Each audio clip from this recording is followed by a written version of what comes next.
Durant here with Tattoo University, and before we get started I would like to show you a free way that you can support the channel by playing games on your phone.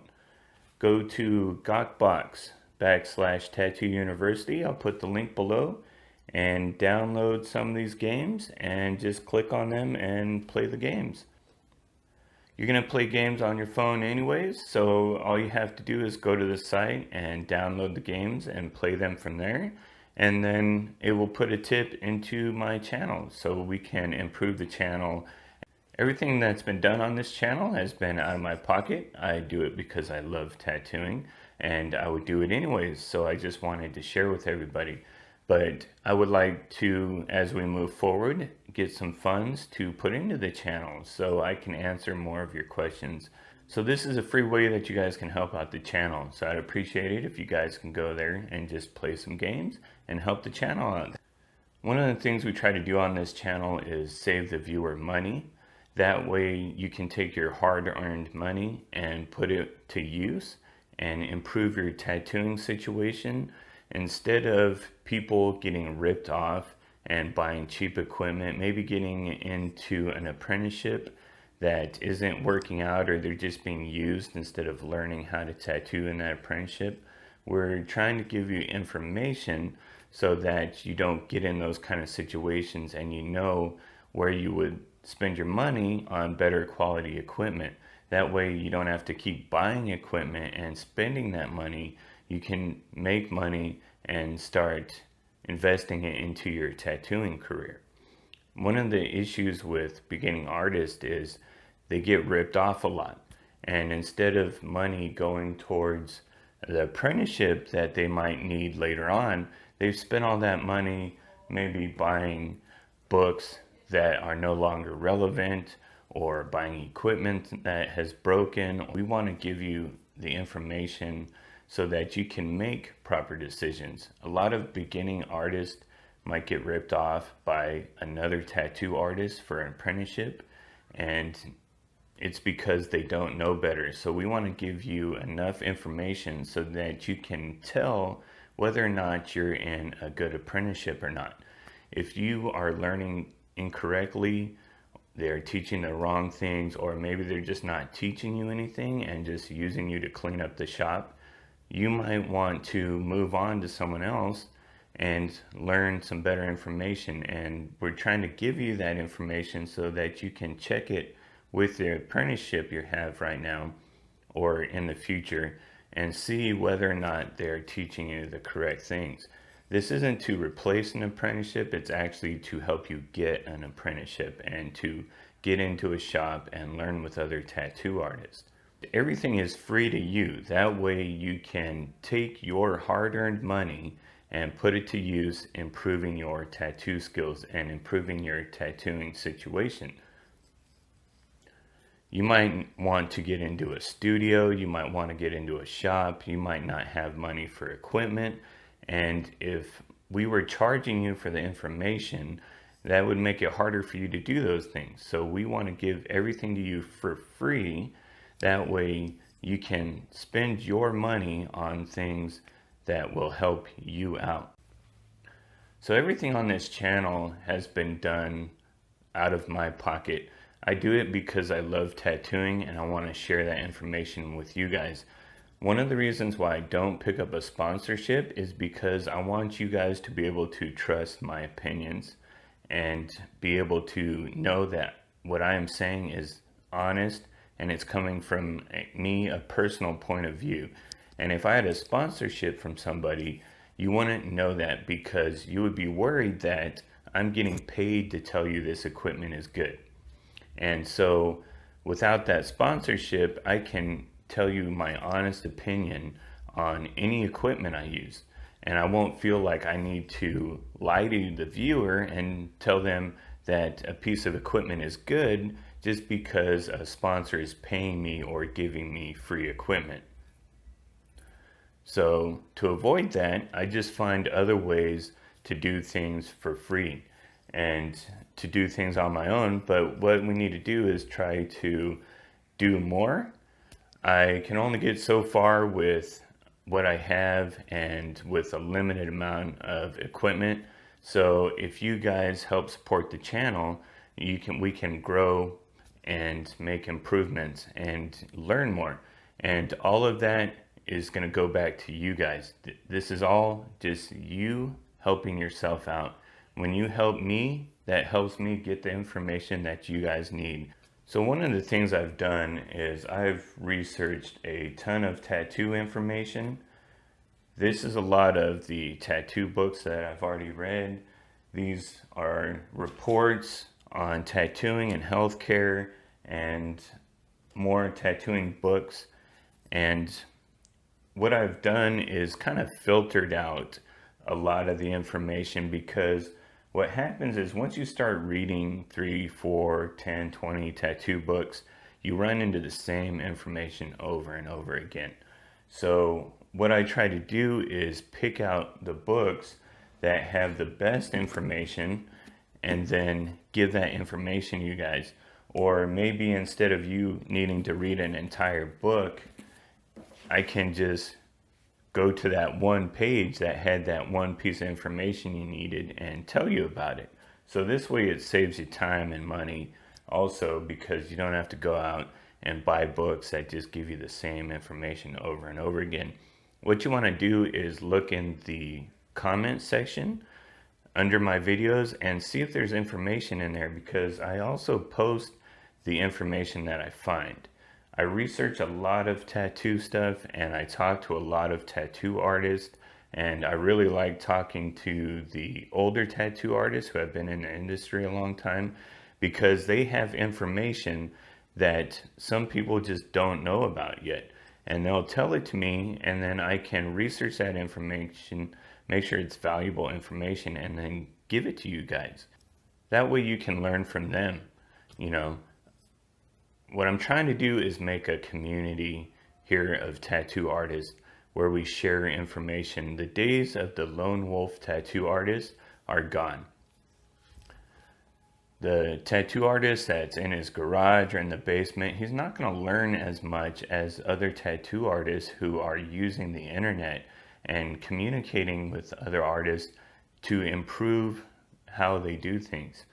And that's what I'm trying to do. This is the age of the internet where we can communicate and all share our information and put it in one place.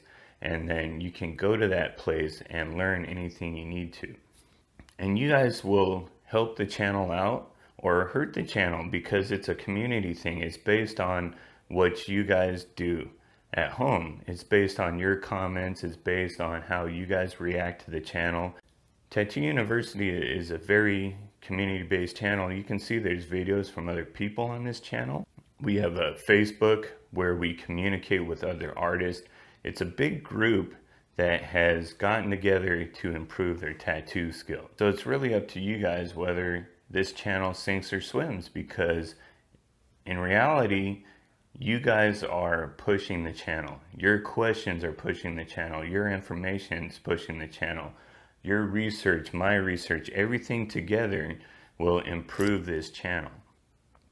So what I'm going to show you today is a video of a couple of machines that I tuned. And this person was having a difficult time tuning the machines. Machine tuning isn't the easiest thing in the world to do. It takes a lot of practice and just a lot of experience to kind of know how to do it correctly. He sent me some machines and I fixed them, and I did a video showing everybody how I fix these machines. So if you're having the same issue, you can always contact me through my email, johntartist@hotmail.com. I'll put that in the comments also. So what I did was I helped tune these tattoo machines for a low cost. So this person was being held back because his tattoo machines weren't tuned correctly. I had him send them to me, and then I tune them. That way I can send them back to him and he can start improving more. What happens is sometimes you run into an issue while you're tattooing, and it's like running into a brick wall. You can't continue to learn and progress until you get over that problem. And with him, it was the tuning of the tattoo machines. So we fixed that problem, and I'm going to send those back to him. And pretty much I just charged the shipping. and a small fee plus whatever it costs to replace any equipment if you need to replace anything on your tattoo machines. But usually if it just needs to be tuned, I can just tune them up and send them back to you for very little cost. Again, saving you guys money and helping you move on in your tattoo career, helping you improve. The person who owns these was having a hard time tuning them correctly to work for them, so they sent them to me, and I'm going to tune them for this person and send them back. Now, tuning is something that is really hard for people to kind of understand. And what I think needs to happen is people just need to see a machine being tuned more. I don't think you see it enough. You hear about it, you can read about it, but until you actually do it and get the feel for it, it's kind of confusing to people. This is the reason why I tell people that you need to get some machines and mess with them, because the only way you're going to learn this is by watching videos, reading information, and then actually doing it. Because when you do it, you start to get the feel for it. And you start to see what works and what doesn't work. And eventually, you know, it'll become really easy for you to tune a tattoo machine. So what we are wanting to do here is, this is going to be a color packer, and this is going to be a shader. Now, he said he had issues getting the color packer to run fast enough because this was only running at 80 cycles per second. So let's hook these up and see what we're working with here. So right off the bat, we can see that our duty cycle is only at 45. So we want to bring that up to about a 50 or a 55% duty cycle. So what I'm going to do is just turn my contact screw down until I see that duty cycle get to 55.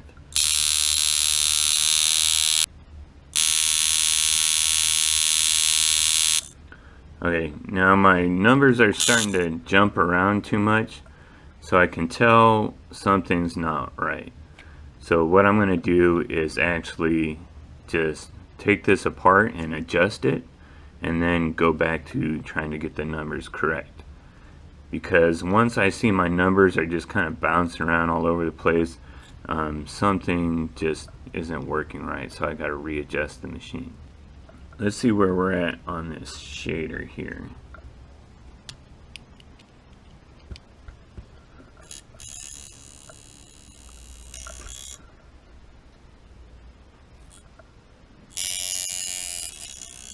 Okay, so right off the bat, I can't check the numbers because the armature bar on this moves. I can just take my finger here and move this, and that's because this penny right here needs to be shaved down on the bottom. You need to make it so that it will grab a hold of this spring, and you tighten it down so that you don't have this problem of your armature bar moving back and forth. And I believe this one has the same problem here. You see that this just moves. So actually what happens is, while you're trying to tattoo, this will move and it won't stay where it's supposed to, and you'll always have to keep readjusting this. So what we need to do right off the bat is adjust these coins, or put a different washer on here so that it will keep this from moving back and forth. So I've removed the coins and I've ground down the back side of these coins. You can see on a coin there's a lip, so that when this goes on to your spring, the middle part of the coin won't actually be pushing down on your spring, just the lip. And it's got these indentions in here, so you want to make sure this is nice and flat so it grips your spring. Another issue I've had in the past is that the machine frame itself is painted right here, or is really slick. So I actually take a piece of sandpaper and rough this up a little bit, just so it will grab your spring a little bit better. So I'm going to hit these with a piece of sandpaper a little bit, just where this spring sits on this rear deck here.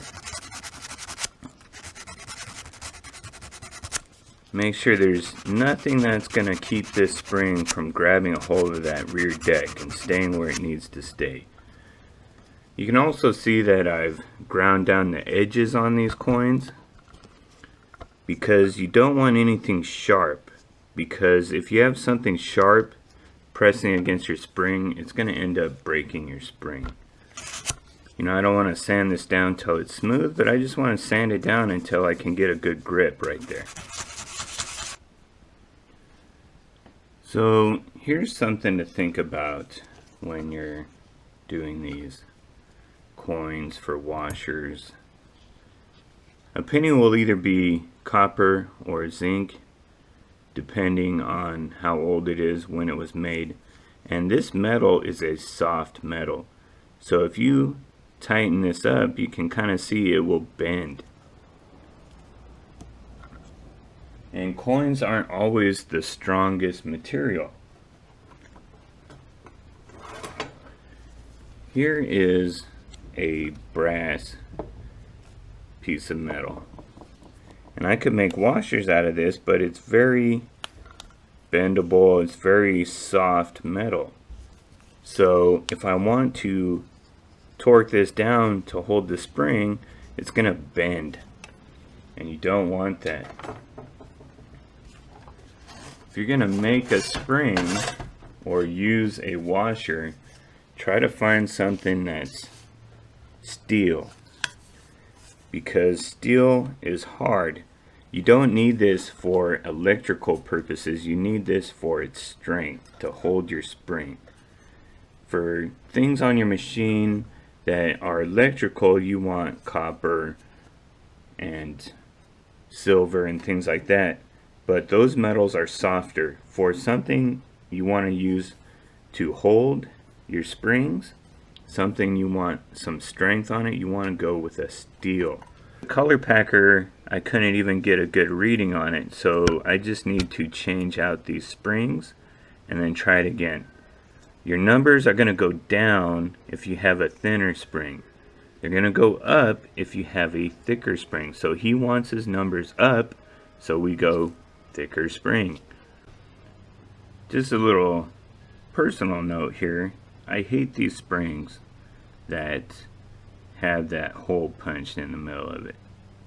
Unless you're making these personally and you know where that hole belongs, it's hard to adjust something like this.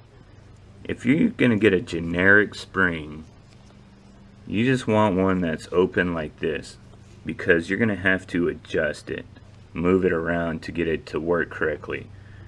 And unless someone who knew what they were doing was making this machine, if it comes like this, you can't adjust your machine correctly, or you will have a hard time if it is not correct.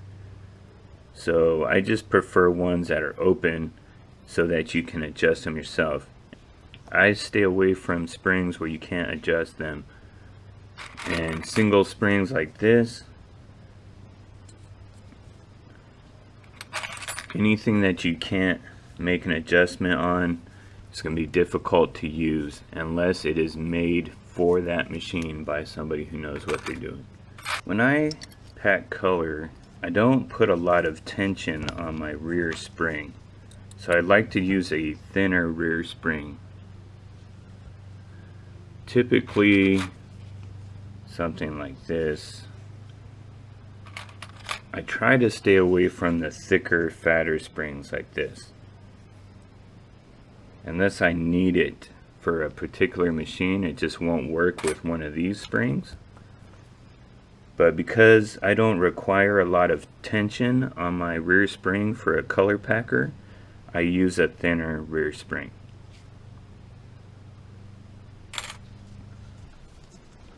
So what we need to do is put this on here and adjust my distance on this spring where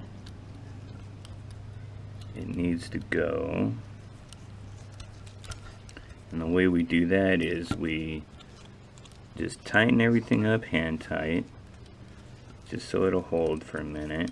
Slip it in here, and we get a tube that has a notch in it, and we run it up the vise to the armature bar nipple. Then we make our adjustments. Because this spring back here can slide, we can move these springs back and forth to get the correct distance to our contact screw here. And you keep your armature bar nipple in this notch in the tube so that it holds it in the correct spot, and then you adjust your springs. What I have done is I have tightened this down. If you have the tool, you can use the tool. I just put it in here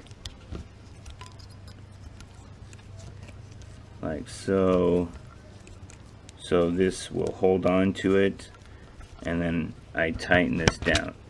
Again, you don't want this to move, so you need to put a lot of pressure on that. You need to tighten that down good enough so that this set of springs will never move. And you want to make sure everything's lined up correctly. Your tip of your spring should be right above your armature bar nipple, or centered with it. That way everything lines up on your machine. And then we're going to put this back in here, and you'll notice that there's no, if you haven't bent this spring already, it'll just sit on top of your coils. So you need to put a little upward tension on your spring here. So you come back here and you tweak this up a little bit so that it'll go up and touch your contact screw. Here's where you have to make, and the same thing with your rear deck here. You hold this coin right where it needs to go, and you tighten that sucker down. When you're done, not while you're making adjustments, but when you're done, and that will keep this from moving around so much.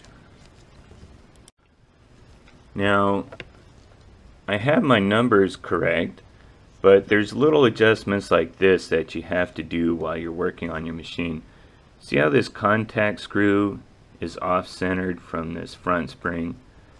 My spring is lined up with my armature bar nipple, which is lined up with my tube, so the contact screw is off. So all I got to do is throw a little washer in here to scoot that thing over a little bit so everything lines up.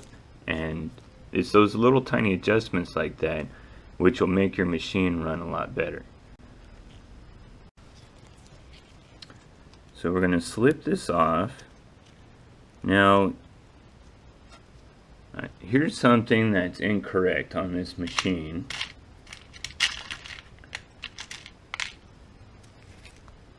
On this side it's correct. You have a metal washer on the outside of this plastic washer. And then on this side you want a plastic washer and then a metal washer, which is why this is off, because it's missing this metal washer here. Now, I have my numbers correct, but there's little adjustments like this that you have to do while you're working on your machine. See how this contact screw is off-centered from this front spring? My spring is lined up with my armature bar nipple, which is lined up with my tube, so the contact screw is off. So all I gotta do is throw a little washer in here to scoot that thing over a little bit so everything lines up. And it's those little tiny adjustments like that which will make your machine run a lot better. So we're gonna slip this off. Now here's something that's incorrect on this machine.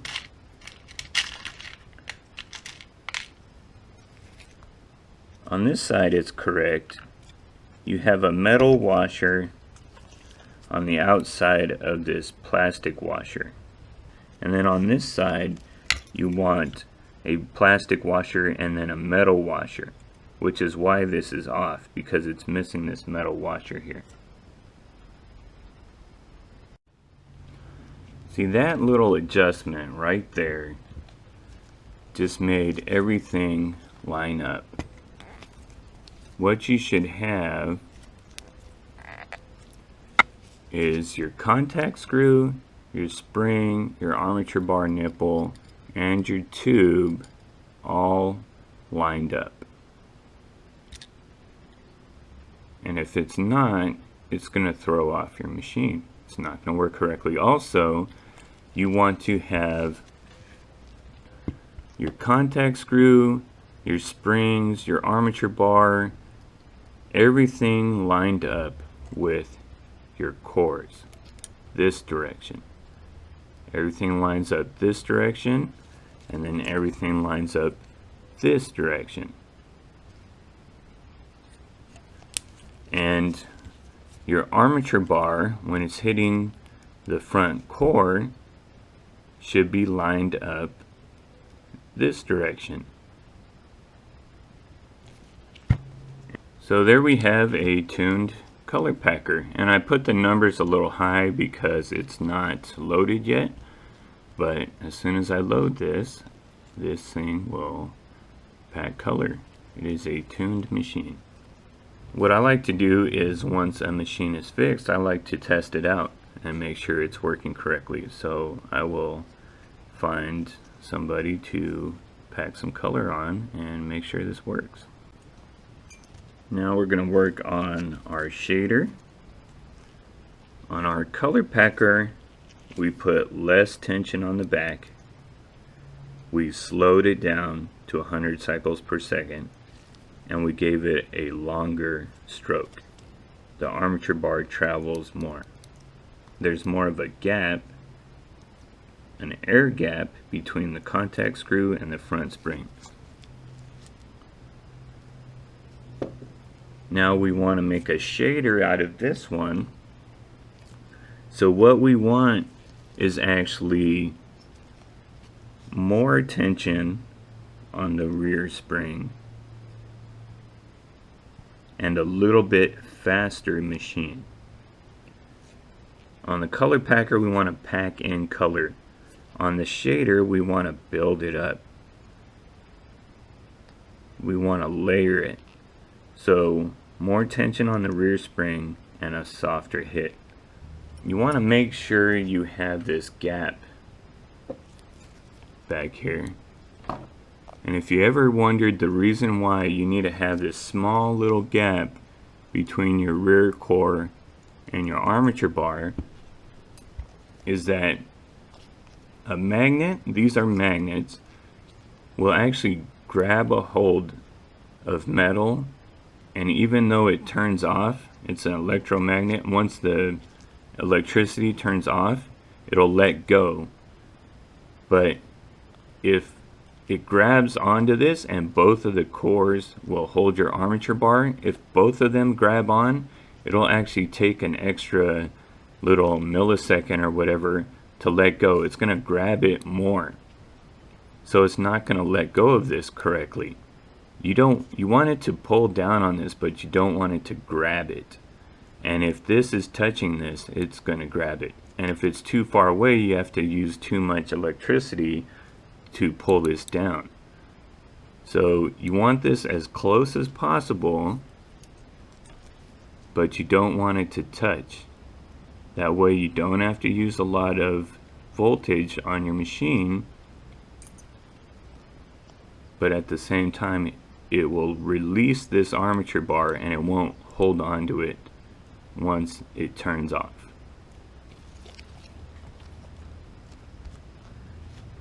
And I think I'll have to double check once I change these springs out.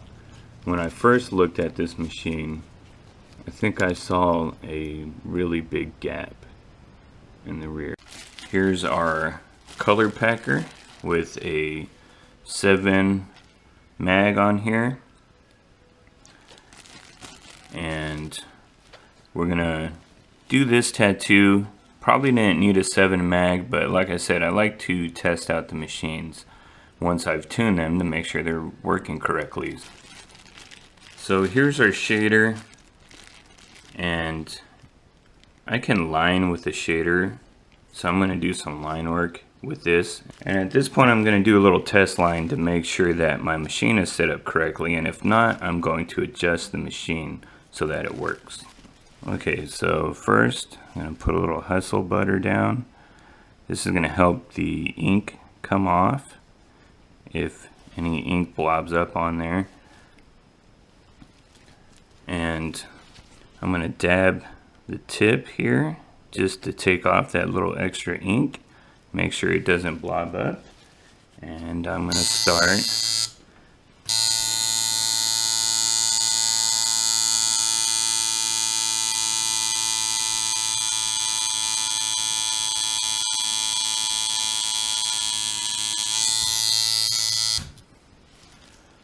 I'm going to dab it. I'm not going to wipe, just going to dab it.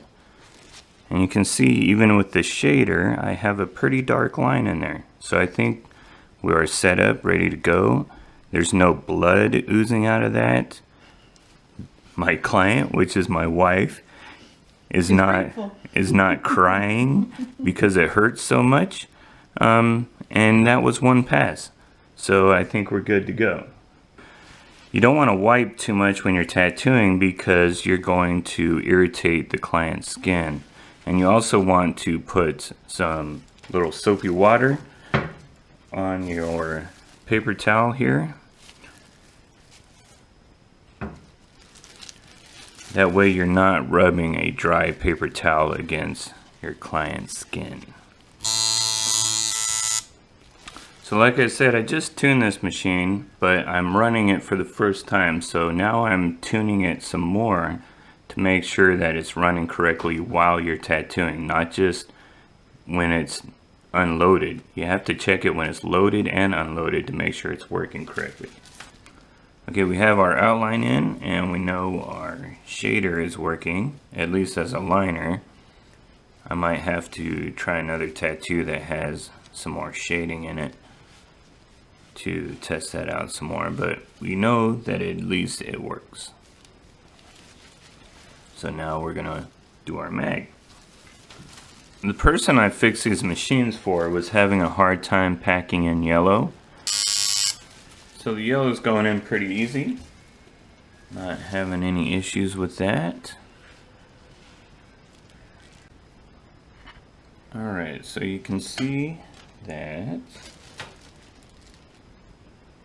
I didn't have any problems getting bright pink, yellows, oranges, any lighter colors to go into the skin. You could say that the machine is tuned properly because